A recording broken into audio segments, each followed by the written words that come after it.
Hai semua, selamat datang di podcast DJ Speak bersama gue Dian dan partner tercinta gue, Kak Eci. Hai. Jadi guys, di episode kali ini kita kedatangan tamu. Sebenarnya dia itu dulu teman kita di Filipina, namanya Greta. Dia pernah mengidap kanker payudara dan sekarang dia berhasil untuk bisa free from cancer dan dia juga sekarang berada di Amerika untuk mengejar passionnya dia. Betul banget. Jadi kita sambut aja nih Kak Greta.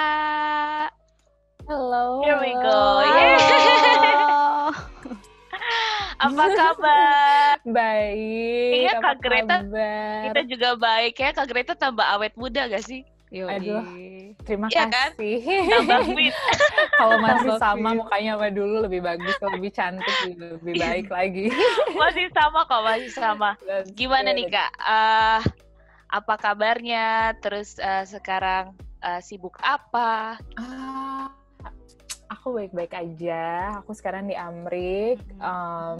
Well, I still working 9 to 5 jobs as usual, but then aku juga on the side job itu aku kerja sebagai photographer di aku punya tim fotografi which is Bright Moments. So that's my side hustle. at the moment it's still a side hustle, but hopefully in the next 2 to 3 years I can make that my full time. Hopefully, finger crossed. Hopefully. Amin. Yes. Mudah-mudahan ya. Amin. Maunya sih gitu. Siapa sih yang nggak mau side hustle jadi full time ya nggak sih? Dong. Because everybody has a passion kan. Jadi pasti Setuju. ada semua orang pengen ngerjain sesuatu yang sesuai sama mereka punya kemauan or passion. So of course it's a good thing to have a side hustle. Even though lo jadi kerja 7 hari sebenarnya rasanya kayak gitu. Jadi sibuk ya. Lumayan. Tapi asik kan? Tapi senang, enjoy. ngerjain. Yang penting enjoy, you know. Oke. Terus gue mau langsung aja nih. Jadi kan kita kan tahu kan di sini kalau lo tuh pernah kena breast cancer. Itu awalnya itu lo taunya itu gimana sih? Dan pada saat itu reaksi lo dan keluarga lo tuh gimana gitu waktu lo find out? I think that's like a really long story. Jadi itu kayak mulainya tuh tahun 2015 ya, tahun 2015 dan tepatnya itu on August 2015. Jadi 2015 tuh gue masih umur, let me see, 24 years old. Jadi pas gue, when I got it checked, jadi itu kayak pas bangun tidur, itu tuh bener-bener nggak ada apa-apa, nothing, kayak nggak ada sakit, nggak ada apa, but then kayak di bawah payudara gue tuh kayak keras di sebelah kiri. So I woke up gitu, massaging my breast, like, you know, like usual. And then kok gue ngerasa kayak ada benjolan gitu. And I know, kan gue ambil biology, so that I have idea gitu. Kalau kayak benjolan itu biasanya yang baik itu adalah benjolan yang bergerak gitu dia. Bisa kalau misalnya lo tekan-tekan itu bergerak gitu. Kalau misalnya benjolannya dia keras gitu, nggak bisa lo move kemana-mana, that's some alarming, you know, evidence, kayak sesuatu yang mesti lo bikin lo kayak, well ini apa nih gitu, mungkin sesuatu yang mesti lo cek. Jadi itu August itu tuh gue sempet, August akhir Juli lah itu gue cek. Hari itu juga gue langsung bikin appointment with my doctor. Jadi 6 months back itu tuh gue sempat ada kayak breast infection. Like breast infection dalam artian payudaranya gue tuh kayak sakit banget, benar-benar sakit, dan ternyata kelenjar gue tuh isinya like nanah semua. Dan ini the same payudara yang sebelah kiri juga gitu. Itu sempat ada infeksi segitu, kayak gue bangun tidur tuh kayak sakit banget, nggak bisa bangun, nggak bisa gerak, itu tuh benar-benar sakit. And then I feel like ini tuh kayak ada nanah yang keluar tapi cuma dikit banget. But when I x-ray them and ditaruh di USG, I can see kayak ada kata dokter, oke, ini cuma ada nanah, ini infeksi, we'll just remove it and then you'll be good. Jadi cuma itu, that's it gitu, that's 6 months ago gitu. Tapi abis itu August ini kayak ada lump gitu kan, gue jadi kayak oh my god, ini apaan gitu kan. So I got it check on that day. Terus dokternya bilang, you know what, ini gue ini nggak tahu sih, ini di MMC dulu. karena gue dulu tinggal masih di Somerset di Leperiza situ kan. Iya. So I gotta check. It's kan Mamsi sama Somerset kan deket banget. Jadi aku bilang ya udah deh aku mau cek langsung. And then the doctor said, I was like, oh you know what, gitu, ini nothing serious kok, mungkin bekas yang luka kemarin nanah yang kemarin kita ambil mungkin masih nyisa di dalam, abis itu it's jadi luka atau jadi apa bekas darah keringnya, jadi lump katanya gitu. I was like, okay, if that's the case, then you know what we should do next gitu kan. And then they said, okay, mau nggak kita set appointment tomorrow, kita ambil aja gitu, kita keluarin semuanya, so that you know you don't have any problem anymore with that lumps, you know, dia bilang gitu. I was like, gue juga kayak ngerasa ya, oh yeah, cause I'm 24 years old, like I have no idea I have cancer. I only have like my auntie yang punya breast cancer juga, but then that's it. Bonyok gue nggak ada cancer or anything like that, so I think I'm okay gitu. Gue nggak kepikiran sama sekali lah. And then the next day we got it removed, everything's good. Udah dia bilang, okay, gue akan, you know, we'll take this as a sample to the lab, and then if the lab says good, then you're good to go, you know, we're gonna give the report to you next week, 1 week. And I remember that was August 11, gue lagi di kerjaan, terus dokter bilang, you know what, ada telepon dari dokter. Gue kayak, oh my god, kenapa tiba-tiba ditelepon? Karena you know kayak biasanya tuh kayak rumah sakit biasa telepon, tapi yang paling telepon tuh nurse-nya atau siapa gitu. This is the doctor he called me himself. So I was like, oh my god, dokter gue kenapa tiba-tiba telepon di tengah-tengah hari gitu kan. So I received the call. He said like, you have to go back to the hospital immediately. Okay, I need to talk to you. I was like, this is some damn serious shit. It's gonna happen. I don't know. The report is coming out. Tapi ini kayak something very serious. I know that. Belum pernah kan dokter telepon. I know. So I was like, this is some serious shit going on. I'm gonna go with him to the hospital immediately. So the next day I go to the hospital. Gue bilang sama nyokap kayak, untungnya nyokap lagi di Filipina juga waktu itu.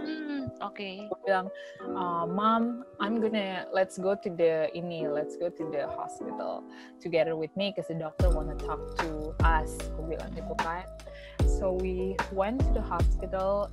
Terus dokternya udah tutup pintu, gue kayak, aduh,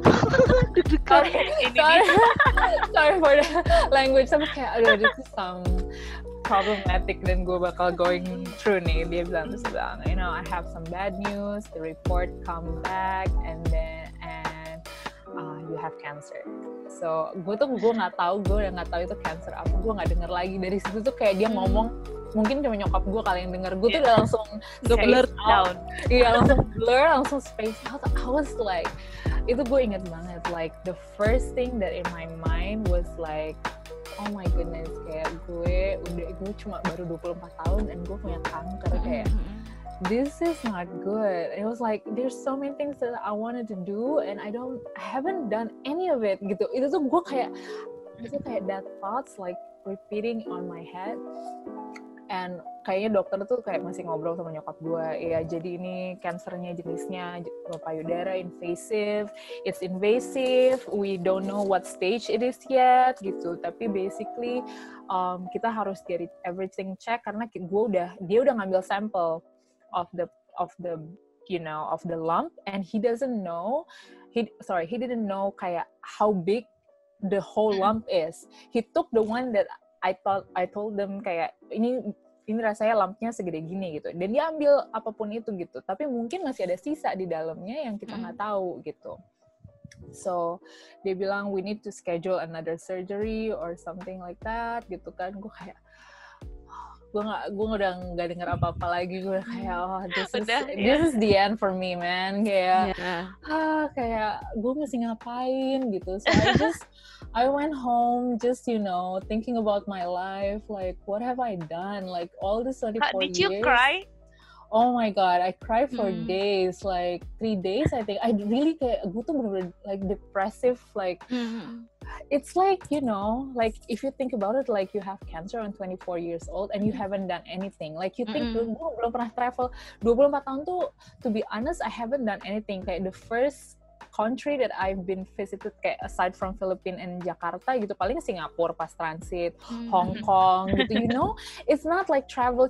I never really enjoy my life. I really just working to provide for my family gitu kan, gak ada yang kayak bener-bener leisure, enjoying my life. No, it's not about that gitu kan. Jadi tuh gue kayak bener-bener kayak is this how it is gonna be, God, like kayak this is what the end. The end gitu. Kayak gue mesti go through chemo. What about chemo? What about like radiation? Kayak oh my god, I'm gonna lose my hair, you know, those kind of stuff going through on my head. I was like, this is not good.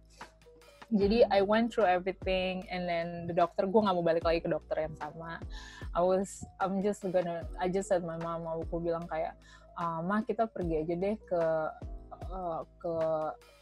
kita coba ke MMC ya, di Makati ya, Makati Med. Ya.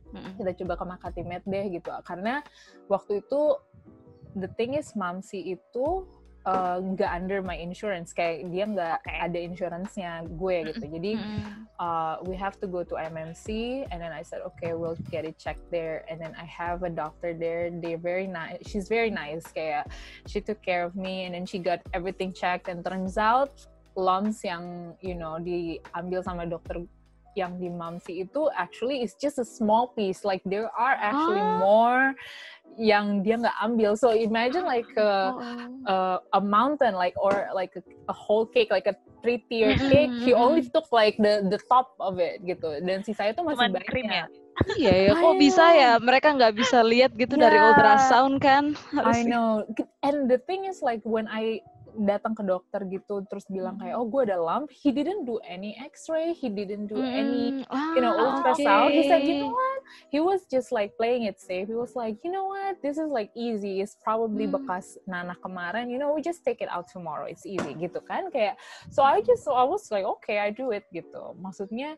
And turns out dokter yang pas di MMC kita baru tahu kalau itu juga baru kayak small piece yang diambil, cuma small piece. And the thing is with cancer apa sih namanya, tumor itu you cannot like nggak bisa kayak diganggu gitu loh. Kayak it should be kayak if you wanna take them, you have to take them as a whole gitu loh. Lo nggak bisa kayak it make it even worse if you took only like a few piece and then you leave it there, you know, the rest of the tumor there to be growing or something gitu. It's make it even worse.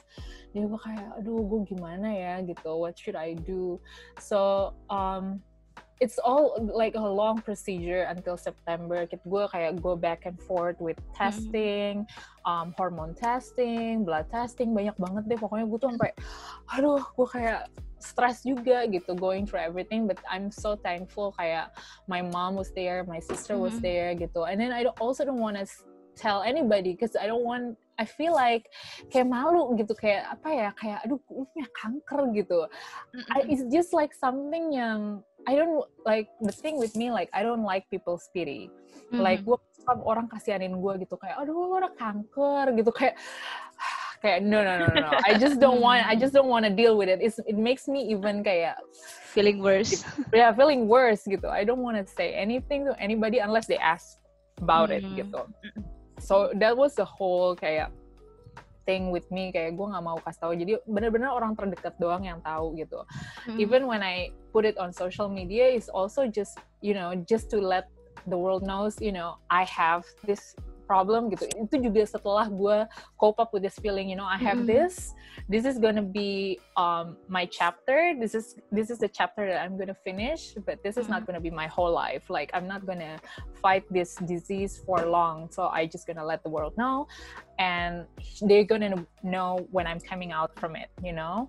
Jadi itu makanya gue juga post di social media waktu itu. But then on September we schedule like an operation. Jadi dokternya tuh bilang sama gue kayak, you know, you have two choices. Kayak lo mau kayak karena breast jenis my breast cancer itu invasive. Artinya gue itu dokter memperkirakan, karena dokter itu nggak mau buka lagi kan. So dia itu memperkirakan gue tuh stage 2B or stage 3. She doesn't really know, but it's probably around stage 2B or stage 3. So dia bilang kalau udah kayak gini, you have only 2 choice gitu. Lo mau chemotherapy for 18 months, and then we're gonna remove your breast gitu. Lo bakal go mastectomy for 1 breast, and then or you can do the whole breast, katanya gitu kan. It's okay. Atau you do the mastectomy first, we're gonna take out the whole breast, karena kita tahu it's gonna kayak itu akan menjalar gitu, nggak akan cuma di situ doang tumornya. Jadi dokter bilang you can choose like mastectomy, remove the whole breast, or you can also do double mastectomy kayak dua-duanya, and then we do chemotherapy after. Terus gue tuh, you have like few days to think about it. Kayak, oh my god, you know I love going to the beaches, I love wearing bikini. I was like, you know, my whole aesthetic is gone. The small boobs, gue harus take out one of the boobs juga gitu. Jadinya flat. Like, I know. Jadi kayak flat banget. Gue kayak, oh my god, that is not good. That's not a choice. And I was like 24 years old. If you give me the choice now, I know what to say. But if you give like 24 years old me that choice, you know, it's a tough call definitely. Jadi gue kayak, what should I do gitu. So I really pray about it. Terus I came up with a plan. Like, I don't know where is it coming from, but I was like, you know what, gitu, I've seen how chemotherapy affect my aunt. Kayak my aunt juga go through breast cancer. They're like, chemotherapy just ruined her life. Like, her mood, her hormones falling on her. You know? Right. I don't want to go through that, gitu. Gue kayak, I don't want to risk that, gitu. So I told my doctor. So I made up my mind, but I didn't tell my doctor. I was like, you know what? I choose mastectomy first, and then chemotherapy after. But I'll think about chemotherapy and radiation because maybe I don't want to do it. Wah, dokter gue marah banget. She was like, what are you thinking? Gitu, you're not going chemotherapy. You know, your breast cancer is like invasive. You might be on stage 3. You don't know. It will come back in 5 years. You know, you never know. And then I was like, well, yeah, I'll think about it. I just to make her happy, you know. Yeah, I'll think about it. Gitu. Tapi this is my decision, so I choose to do mastectomy first. Gitu. And breast cancer, you know, the mastectomy first, and then I choose the chemotherapy.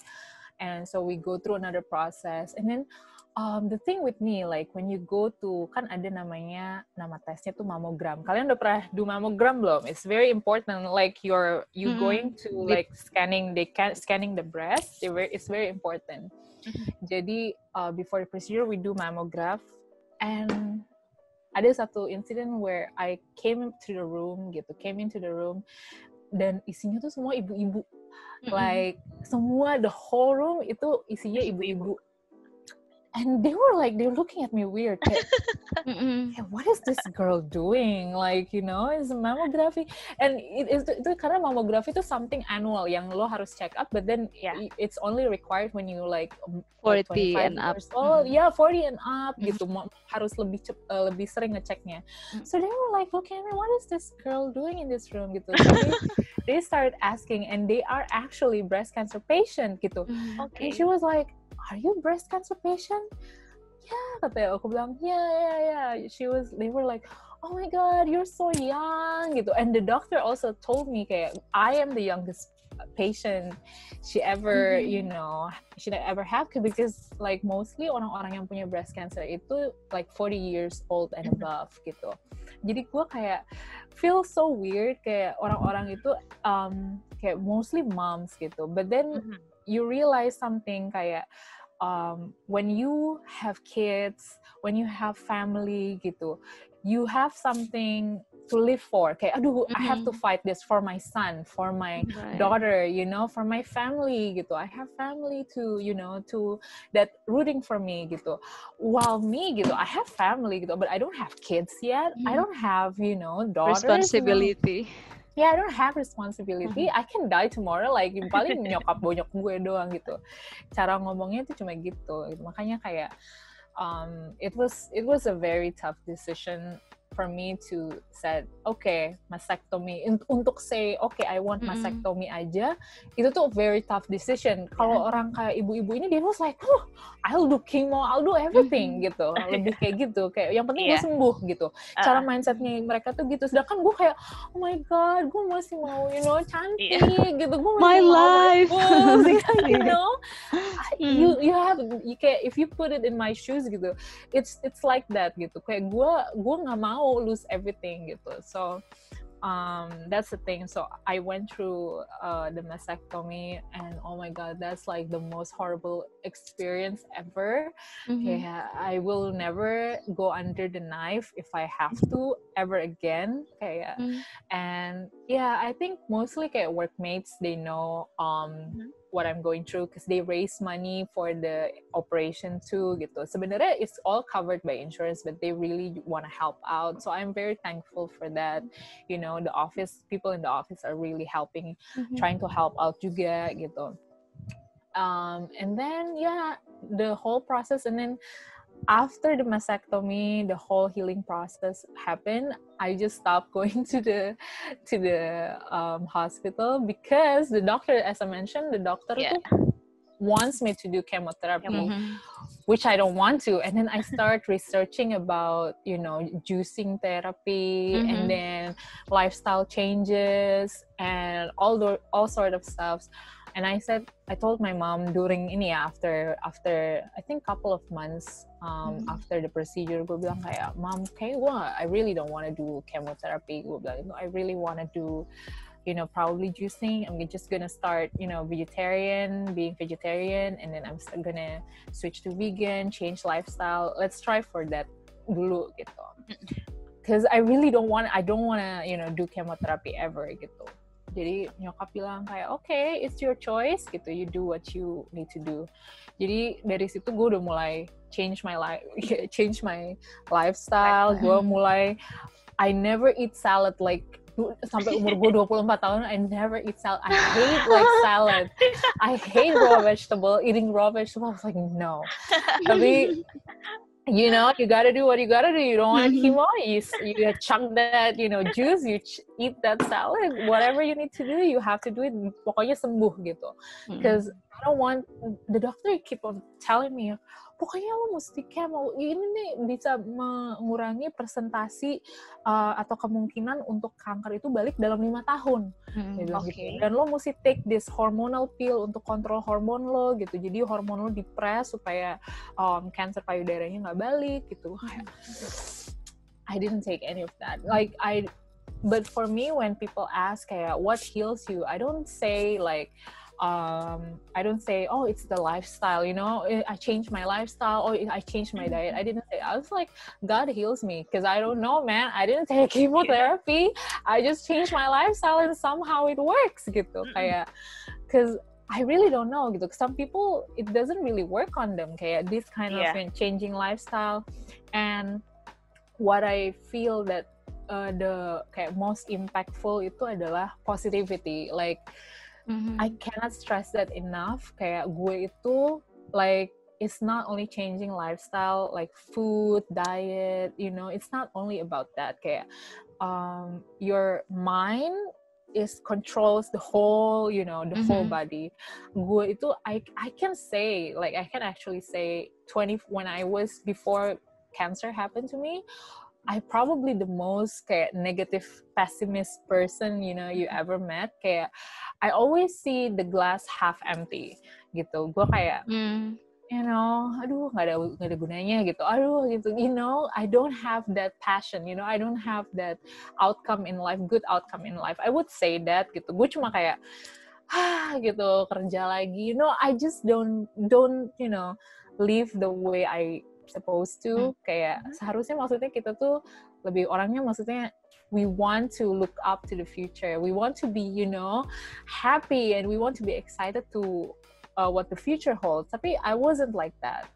So I would say cancer happened is actually a blessing in disguise gitu. Kayak for me, you know, I'm thankful that that phase kayak that happened to me, cause mungkin Tuhan juga lihat gitu. I need like dia perlu gue kayak modifikasi gitu. Gue perlu modify this person, but kayak she has to experience some, you know, very big things, like sesuatu yang bakal very impactful, like changing the whole outlook of her life gitu. So that was the thing for me. Jadi gue kayak ngerasa the whole healing process is not only physically but mentally juga gitu. Kayak sampai gue sekarang itu, it's all because of that, you know, what happened back in 2015. And thank God, like today actually this year marks the 5th year of my cancer anniversary. Yeah, so congratulations. This coming August 11 itu my 5th anniversary. Jadi kayak, cause the doctor always say like 5 years, you know, ini apa namanya kayak they said kayak within 5 years selalu mesti check terus gitu if the cancer gonna come back. I think they have like a medical term for that, I forgot. Tapi intinya if the cancer didn't come back within 5 years gitu, then you are cancer free, you know. But yeah, this is the 5th year of that, you know, going through this journey of healing and, you know, chasing what you know, my passion and everything. And I feel like that life has been so much better, and I'm very thankful for that experience. You know, God didn't give you a trial, you know, for nothing gitu. Maybe maybe He didn't give you, maybe it's your doing, kayak your own doing, you made that yourself gitu. Kayak there might be something yang gue do in the past that makes maybe my lifestyle wasn't that good, you know. And cancer happened for a reason gitu, bukan kayak mungkin cara makan gue, makan daging terus atau apa, you don't know, like you don't know how it happens. But yeah, it's actually a very experience, like a very it's a learning experience, I would say. Jadi setelah kakak selesai operasi, ya udah kakak nggak balik-balik ke dokter itu lagi? I didn't. I really just check up kayak ini untuk dibersihin or anything. Tapi after itu jadi waktu itu yang handle tuh dokternya tuh 2 gitu, kayak dokter cancer gitu, oncology, ada juga dokter untuk surgeon gitu, surgeon yang untuk handle. Jadi untuk proses surgery-nya itu yang gue dialihkan ke dokter surgeon ini gitu. Jadi sampai urusan sama surgeon ini selesai, and then he refer me back to the oncology. But they refer me back to oncology. I was like, okay, let's do 1 meeting and then that's it gitu kan. And then after 1 meeting, it was kayak gue kayak dibilang, okay, you have to do chemo, ini kita bakal schedule for 18 months. 18 months itu more than 1 year. I was like, I don't think I wanna do it, doc gitu. Gue dimarahin kan. I was like, no, you have to do it gini kan. I was like, no, karena aside from the physical effect that you will experience, kayak chemotherapy is not cheap. Like itu tuh mahal banget. Kayak it takes a lot of money gitu. Kayak of course it's not something that I want to do just because I'm gonna losing hair. No, I was like where the money gonna come from? Kayak gue kalau gue chemotherapy, I wouldn't be able to work, you know. And I didn't come from money. Like my parents, like they cannot pay for it. They cannot afford to have that chemotherapy. So makanya, dan waktu sebelum procedure itu juga dokter udah bilang kayak, you know what, lo tes aja, siapa tahu lo bisa coba drug trial test gitu. Jadi kayak ada drugs untuk cancer yang belum keluar, and they do human trials. Kalau kalian tahu coronavirus kan sekarang juga ada human trials untuk coba vaksin. Nah, kemoterapi kayak there's a certain drug for chemotherapy yang juga dicobain lagi trials gitu. And that if you become like apa ya, kayak donor untuk human trials ini, you don't have to pay for anything, you just try the new drug. But the thing with me is like, masalahnya tuh my tumor itu udah diangkat gitu sebagian gitu, sedangkan what they need is like a donor that have a whole tumor gitu, yang tumornya tuh masih belum diapa-apain gitu, masih utuh, cuma ada biopsi paling gitu. So I didn't get it gitu. Dulu gue kayak, kenapa sih I didn't get it? Kayak, Tuhan lo nggak tahu apa gue tuh nggak ada duit gitu, gue mendingan do human trials gitu daripada gue do the chemotherapy, I have to pay for it, kayak dari mana gitu. Karena gue juga mindsetnya tuh masih kayak, gue harus do chemo, I have to do this gitu. But then after that, I also don't know where the courage coming from. Kayak gue bisa bilang kayak, okay, no chemo, I don't want to do it kayak gitu. I just gonna do mastectomy, and if I live, then I live gitu. If I don't gitu, I'll come back to the hospital and see, whatever happens gitu, the next life, I don't know gitu. Kayak gitu. Lebih kayak gitu sih, lebih kayak berserah aja deh gitu. Yang penting sekarang kayak, let me just do what I wanted to do first gitu. I don't want to let chemotherapy ruin my plans dulu nih gitu. And 3 months after that, gue langsung pergi ke Vietnam jalan-jalan. Nyokap was like, gila kali, kayak itu jahitan bukannya masih sering kayak sakit-sakit loh. Bilang, I don't care, I just wanna go gitu. Kayak lebih kayak, cause I really feel like I'm missing out on life before this cancer happened gitu. What if the cancer come back in 2 years? You don't know gitu. So let me just live out for today and see what happens tomorrow. That was my mindset for that chapter of my life for a long time actually. Gitu. That's crazy. Jadi emang gue dari dulu kan juga gue emang udah follow Instagram lu, dan setelah itu gue udah bisa bilang cancer free belum ya? Kalau misalnya sih. Udah bisa. Dan setelah tinggal 1 bulan lagi nih. Iya, I know. Dan jadi kayak setelah lu udah operasi, terus lu juga pernah berobat gitu, gue juga ngeliat lu kayak keluar negeri, lu waktu itu Eurotrip ya? Iya. Jadi itu emang seneng jalan-jalan atau emang gara-gara lu pernah menghadapi kanker? Yeah, I actually didn't plan that trip. Kayak gue seperti yang aku bilang gitu. Before cancer happened, gue tuh orangnya tuh kayak, I'm gonna work hard, I'm gonna save a lot of money, I'm gonna be rich, those kind of, that kind of perspective in life yang kayak ketutup banget gitu menurut gue gitu. Kayak, so I have these savings, but then I never get to enjoy it gitu. I never really get to enjoy my hard work gitu istilahnya gitu. Jadi itu pertama kali, actually, jadi abis September itu gue do procedure, and then I go to Vietnam, and then after that I met like a friend during my trip. Dia bilang kayak, have you ever thought of going to see the wonders of the world gitu kan, kayak ada 7 new wonders gitu. I was like, yeah, I think about it, but there's a difference between dreams and goals. Like, those are dreams, like my dreams. I just have, angan-angan gue melihat 7 wonders of the world. No, but I don't have a plan to do it, gitu. Kayak lebih kayak gitu. Kayak, but then, do you want to do it? Well, if you want to, let's go, gitu. Gue ada plan untuk kesana. We can go together, gitu. Lu bayangin, gitu. Peru tuh di South America, gitu. Jadi, abis itu kayak, dibilang mau nggak pergi ke Peru gitu, and then I was like, yeah, I can do that gitu. And that was my first kayak trip yang kayak benar-benar ngebuka mata gue, kayak dunia tuh kayak, oh my god, dunia tuh luas banget gitu. Gue pergi ke negara yang nggak bisa bahasa Inggris, pakai bahasa Spanyol gitu.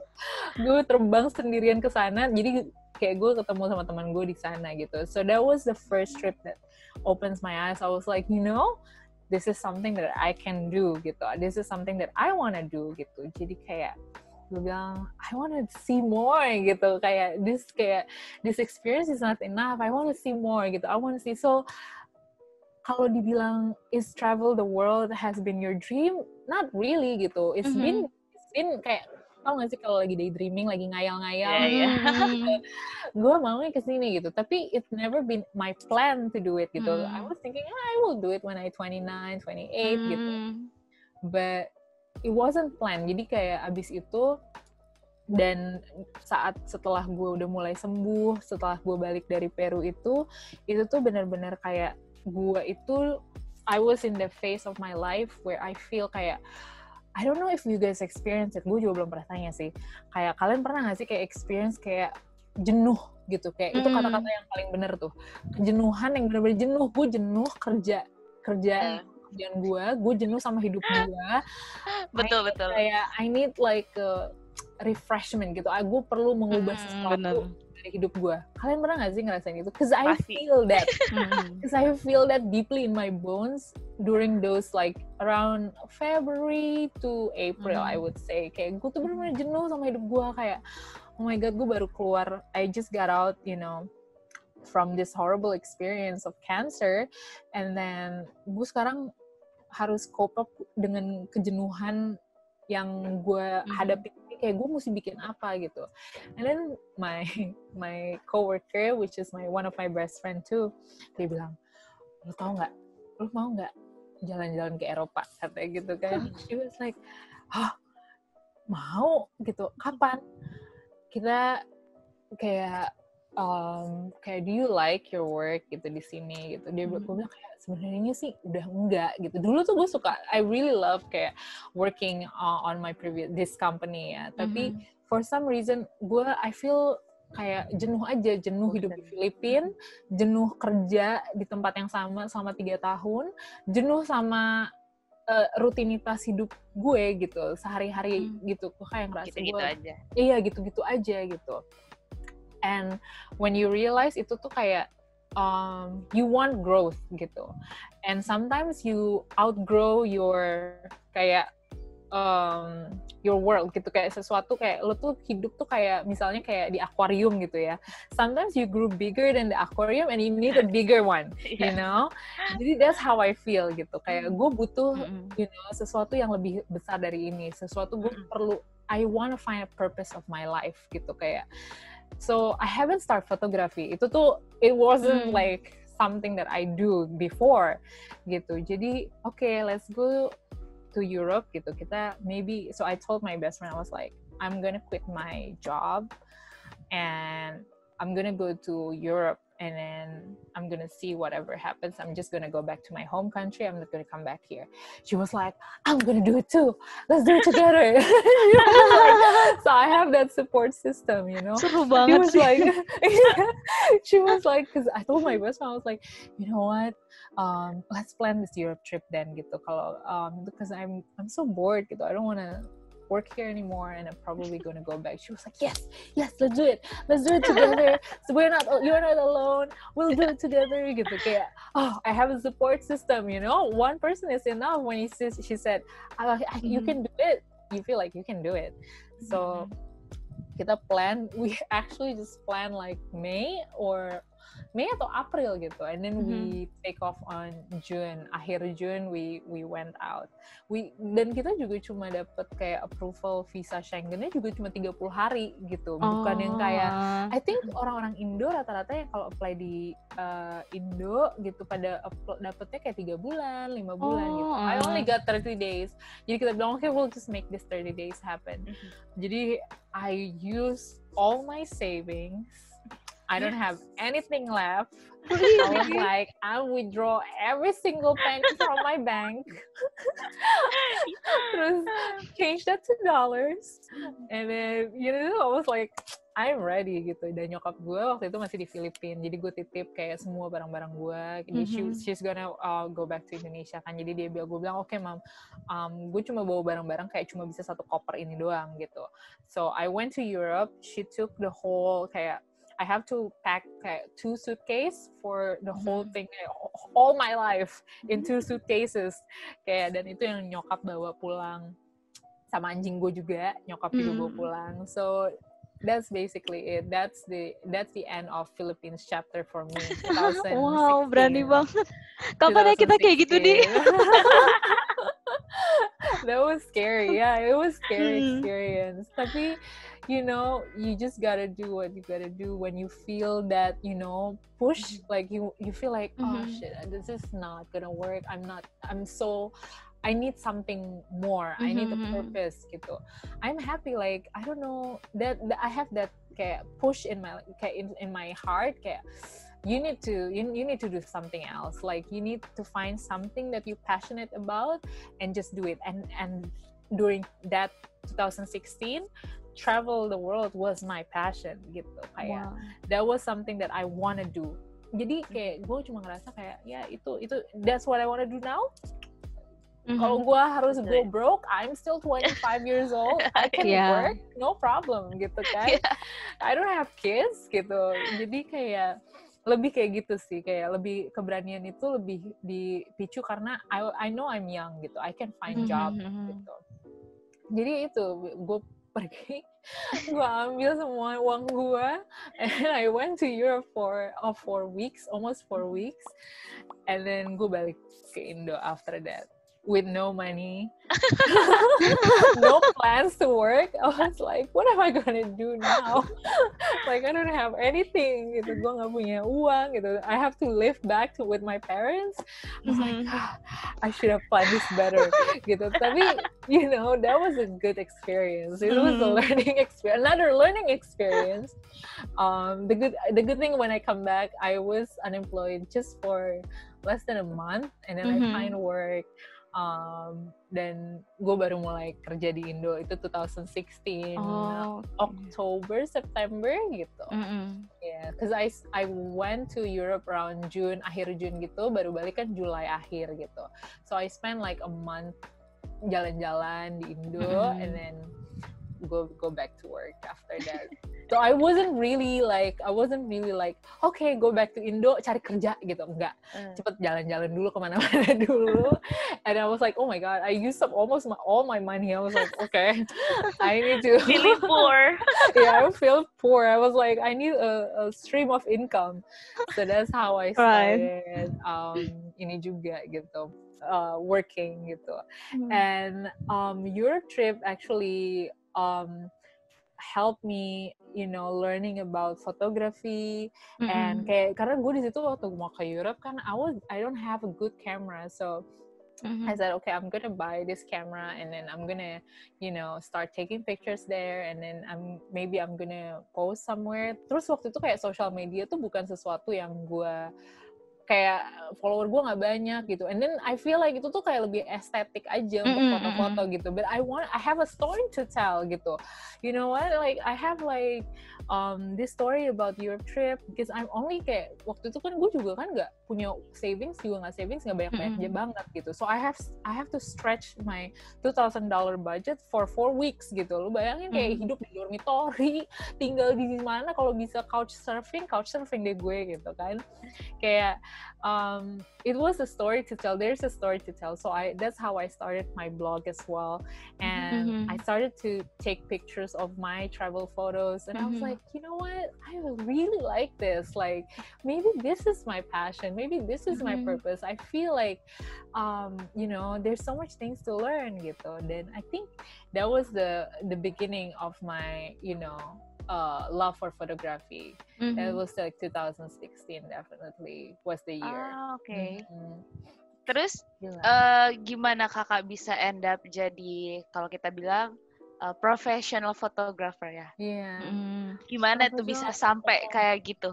Sampai apa sih, foto-foto artis kan sekarang kita, wah gila keren banget sih Greta, model-model yang followersnya udah ratusan ribu udah gitu. Yeah, I actually that was a long process. Bayangin kalau if I told you guys the beginning of my love for photography was 2016, now it's like what, 2020?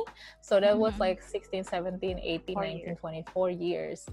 Jadi it's a lot of learning process. So the same thing with what happened with me on what happened to me on 2016, kayak hidup gue di Filipina, kayak kejenuhan itu tuh balik lagi. When I was 2017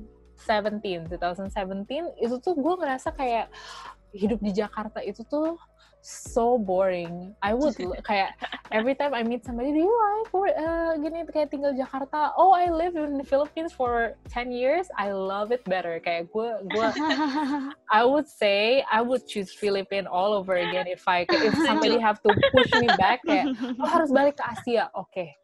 Gue balik ke Filipina aja. I would never go back to Jakarta. No way in hell.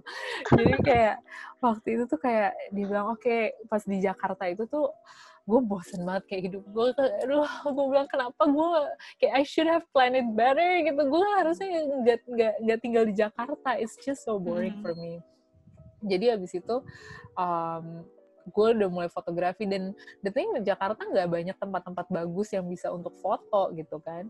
So I was like I need to find something else gitu. I need to find a place to live gitu. Terus waktu itu 2017 kalau nggak salah, temen gue ngajak jalan-jalan ke Bali. Ayo deh, kita lu jalan-jalan ke Bali gitu. Foto-foto gue aja gitu. Kan itu kan masih hobi ya, kesannya hobi gitu. Foto-foto gue gitu. Gue mau pre-wed nih gitu. Foto-foto gue gue bayarin deh gitu. She was like, okay. I went to Bali, dan itu pertama kali gue cinta banget sama Bali. I was like, I love Bali so much. Dan abis itu gue langsung bilang sama kerjaan gue, I was like, you know what? I want to resign and I want to move to Bali. Gue bilang gitu kan. Itu tuh like 2017 kalau nggak salah. They were like, huh? Kayak dari mana kepikiran gitu. Kayak I don't know, I just love Bali so much. But then the good thing was like they didn't let me go. Mereka bilang, okay, you know what, lo kan kerja digital marketing, dan digital marketing itu bukan sesuatu yang stick to the office gitu. You can actually work from anywhere gitu.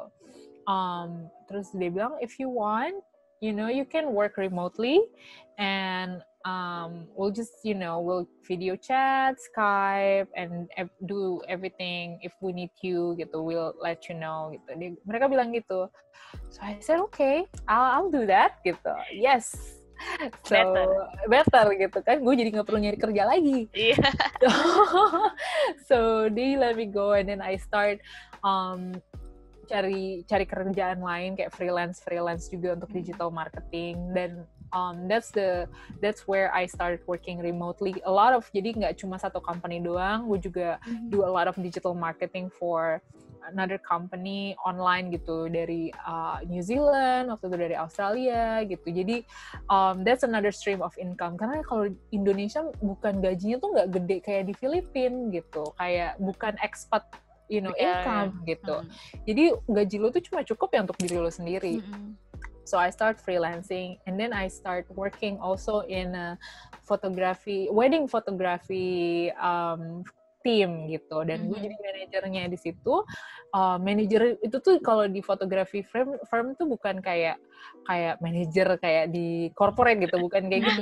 Manajernya tuh lebih kayak ngurusin klien, kirim invoice, ya, chatting sama klien yang mau foto, lebih kayak gitu. Jadi lebih kayak ngurusin semua little bit details gitu deh, untuk yang bisa bantu mereka juga. Jadi mereka kerjaannya foto, gue yang ngerjain urusan sama klien, sama payments and stuff like that. And that was a really good learning process, because I also jadi kayak tahu, oh jadi flow-nya tuh kayak gini ya, dan detailsnya tuh this is what happened behind, you know, taking a good photos gitu. Jadi gue tahu kayak apa yang harus dikerjain gitu. And the learning process also, dan being in Bali juga gue jadi makin sering foto gitu, because there is so much things to, you know, I can do gitu. Dan dulu my then boyfriend, sekarang udah jadi boyfriend gue, he was like, coba deh gue coba refer lo to Sweet Escape gitu. So he was like, maybe you can start, doing this for professionally gitu. Jadi that's I was like, okay, gitu. I never really doing this for, professional.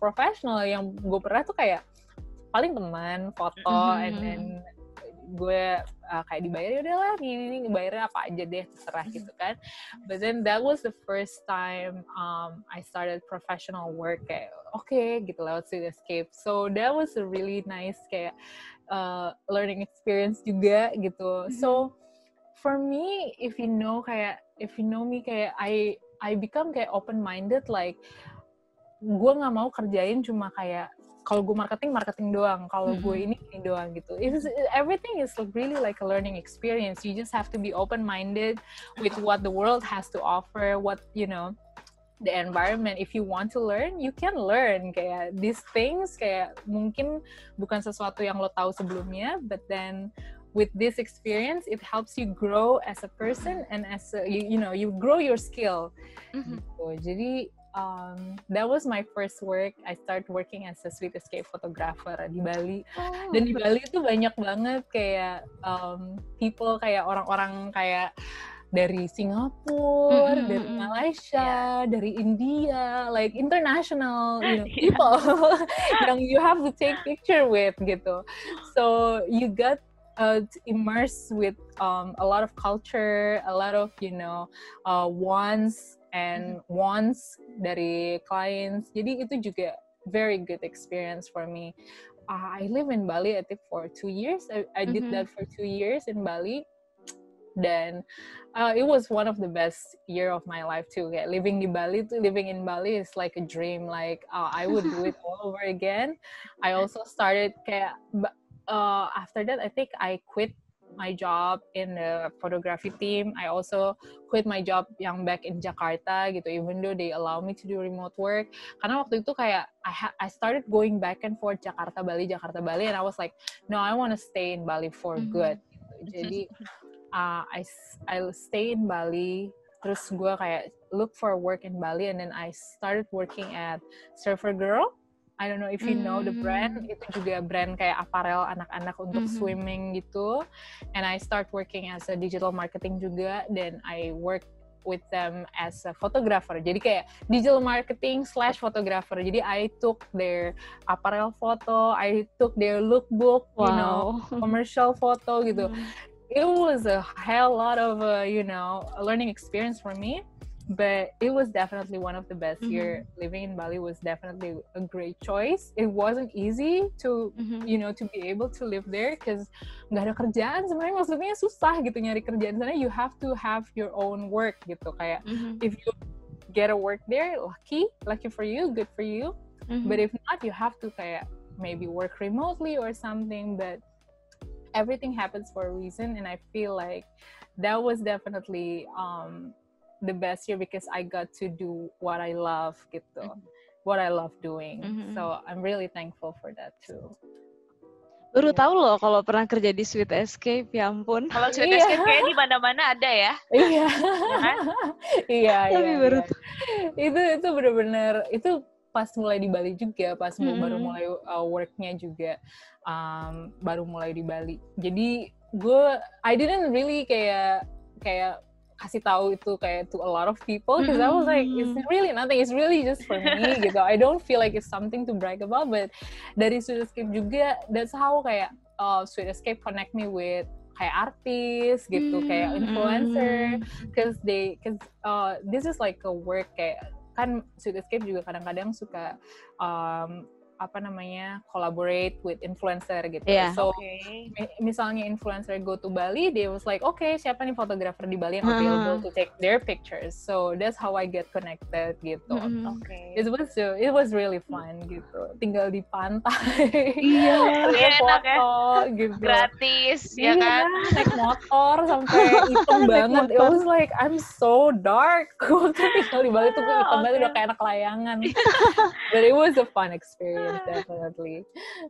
Terus biasanya apa nih Kak challenge selama Kakak jadi fotografer atau Kakak juga blogger kan, especially Kakak kan sekarang stay-nya bukan di Indonesia kan, di negara lain. Jadi apa tuh challenge yang sering Kakak alamin?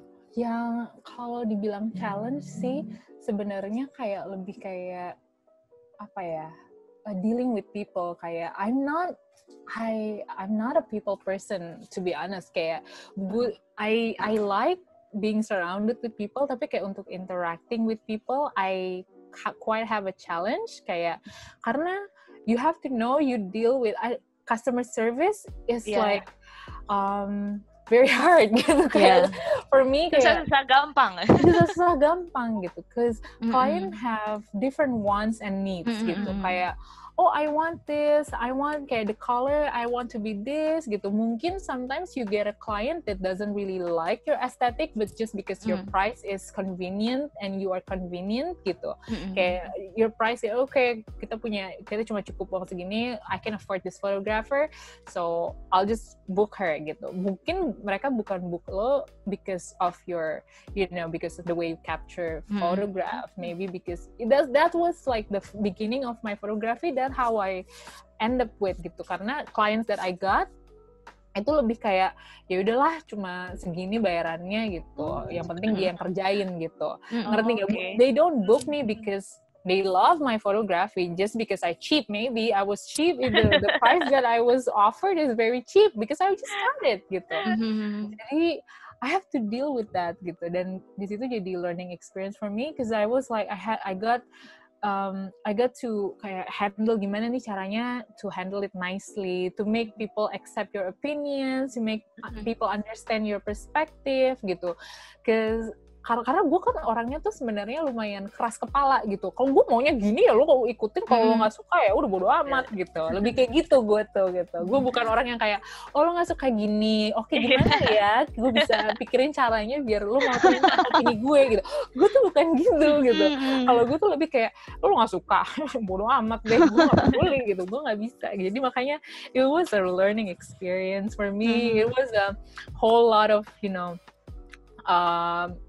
trial and error gitu, kayak okay, this works and that works gitu. Apalagi di sini juga bahasa ya, kayak kalau coba kayak photoshoot di Indo, ayo tengok ke sini gitu, kepalanya dipiringin dikit. Di sini kan kayak bahasanya tuh kan kayak oh tilt your head, look at me, translate dulu, proses kayak proses sih untuk translation itu kayak susah banget gitu. Dan di Amerika itu juga what you need to know is like there's a lot of law gitu, kayak that you have to obey gitu. Lo nggak bisa kayak cuma bilang kayak gue mau bikin bisnis gitu, gue bikin Instagram dulu deh gitu. Kalau ada orang booking gitu, udah mulai dapat income, baru gue sign up my business. Nggak bisa gitu juga gitu. Di Amerika tuh is like they're very strict on small businesses juga. You have to pay taxes, you have to register your business. Jadi kalau di Bali I can do it as a freelance. Kalau di sini you actually have to start, researching and registering your business first, because you have to create this agreement for clients, things like that. Kayak on the side of notes, kayak it's not as easy as pick up your camera and then shoot gitu. You actually have to go through a lot of process to, for your business to grow and to be registered and stuff. So jadi itu sih kayaknya menurut gue, tapi menurut gue challenge personally that I have to deal is like with clients for sure gitu. Karena I have to switch real quick, my personality has to change gitu untuk bisa accommodate what people wants, what the client wants gitu.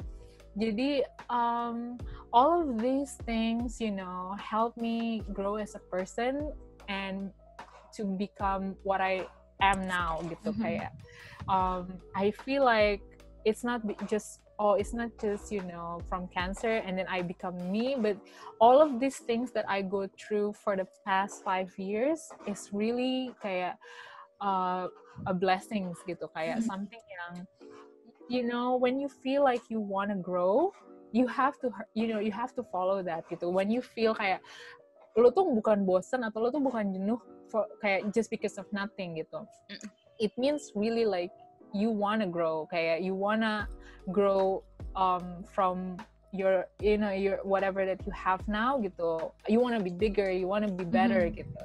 Jadi I always have that push gitu, kayak when I feel kayak kayak you have to do this gitu. I have to follow that gitu. Dan waktu pertama kali di Amrik juga mulai jadi bisnis di Amrik gitu, pindah ke Amrik, itu juga kayak it wasn't easy, like it was very hard. Kayak America is not like Asia. I mean, in Asia you can live out 1,000 pesos or 2,000 pesos for a month, that's fine gitu. Kayak di sini tuh, you wake up, there's bill to pay, like right.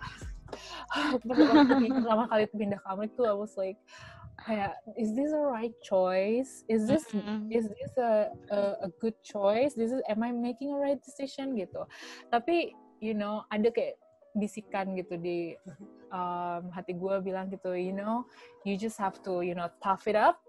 You work hard gitu, you do this gitu. This is what you need to do, and I really listen for that. And to be honest, last year, I feel like that was like, after living in Bali, living the dream, and then moving here, last year was like, man, I was like, this is not good. Berbanding terbalik ya? Kayak, I feel like last year was like the worst thing that ever happened to me. After, bayangin kayak dari Bali gitu, yang hidupnya kecikikikan gitu, kayak happy naik motor kemana-mana, terus tinggal di sini gitu dengan semua kesulitan kayak imigrasi, kesulitan untuk cari kerja gitu. It wasn't easy, but I'm happy that I stayed gitu, and I lived through it gitu, karena this is like a right thing to do for me, I think, for now. Because I don't know what's gonna happen next gitu. Yeah. I don't know where I will end up next, but I feel like today whatever that I have now, whatever that I'm going through now is actually a good thing gitu. Iyalah, betul. Oke, mungkin ini pertanyaan terakhir buat kakak. Kira-kira bukan pertanyaan sih, apakah kita pengen tahu nih, apakah kakak ada pesan-pesan nih buat teman-teman di luar sana yang dengerin podcast ini?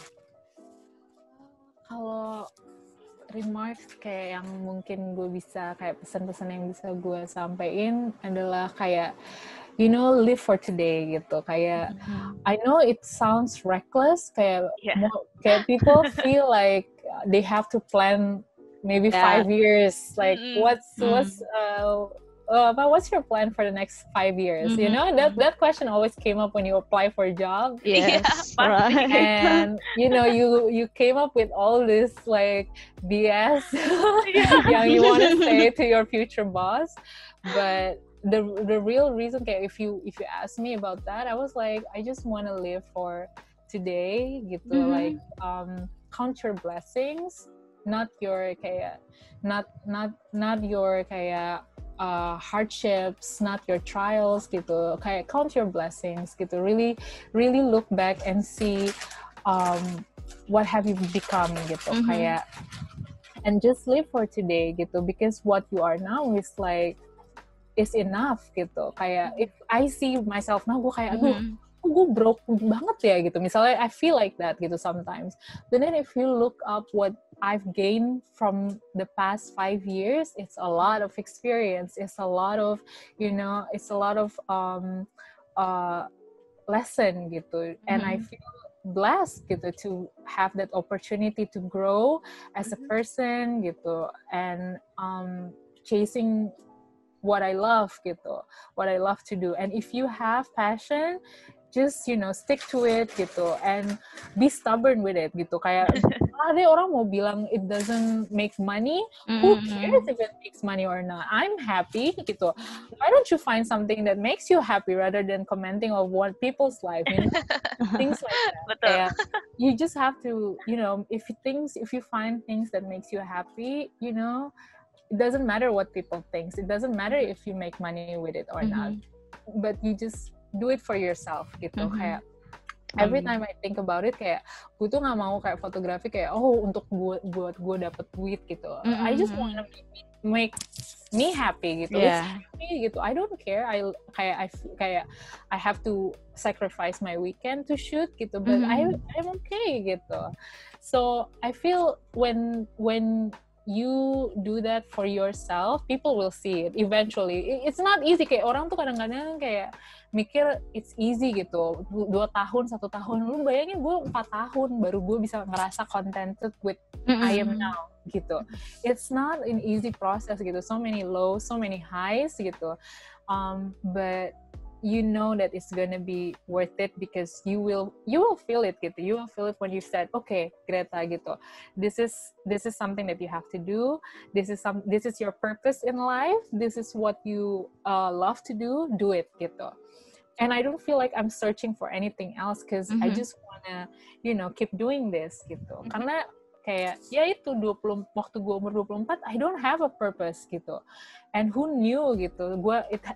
It has to be like spending all this money, all this savings to go to a trip to another part of the world, and a cancer to help open my eyes gitu.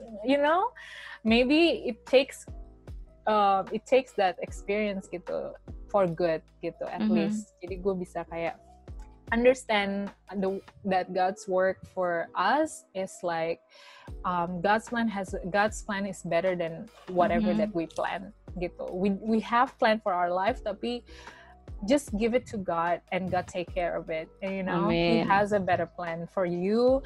You just live for today and surrender anything, what you want, your purpose, what you love gitu, to God, and He will, He'll take care of it.